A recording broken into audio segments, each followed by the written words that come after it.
Hello, welcome back to Ask a Monk. Today's question. You said you don't recommend practicing yoga. However, you recommend walking meditation. But in my opinion, you can do yoga very slowly and meditative mindfully. So it's like walking meditation. Do you agree, and would you recommend this kind of yoga?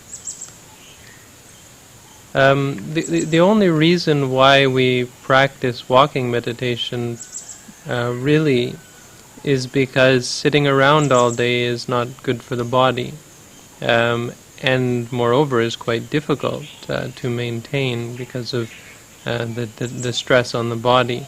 So walking meditation is simply a relief of that strain, and for the purposes of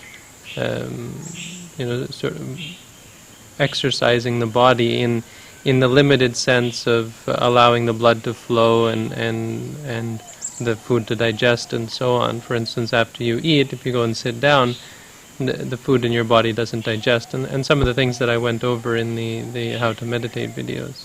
I don't think the same can be said for yoga. It's of course it's obvious that you could practice yoga mindfully. The question is, why are you practicing yoga? Why aren't you simply carrying out your daily life as normal? The reason we do any sort of formal meditation is simply to limit the number of objects that we have to be mindful of. We sit down, we close our eyes. It's not because there's something special about sitting down and closing your eyes that's going to bring about some special state of enlightenment. It's like controlling the variables in a laboratory experiment. There's less to be worried, to take into consideration, and therefore it's easier to carry out your experiments. In the same way, with your eyes closed, it's easier to carry out the mindfulness.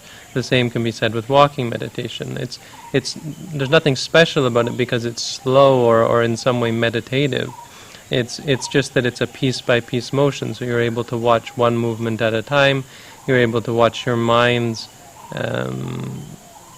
reaction to each movement, and because it's repetitive, it forces your mind to be patient, and it forces out a lot of our attachments and our addictions. It allows us to see quite clearly our addiction to pleasure and so on.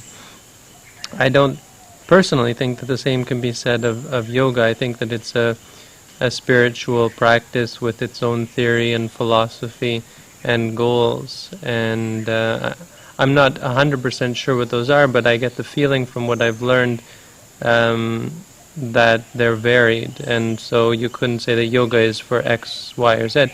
It depends on which yoga teacher and which yoga tradition you're following, but I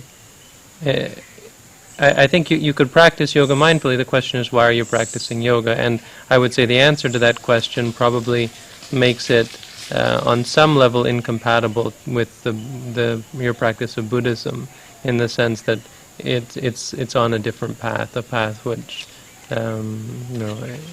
has its own spiritual tradition and goals, as I said. So I've talked about yoga before, but I know this has come up again and probably is going to keep coming up. So there's more thoughts on yoga. Also, all the best.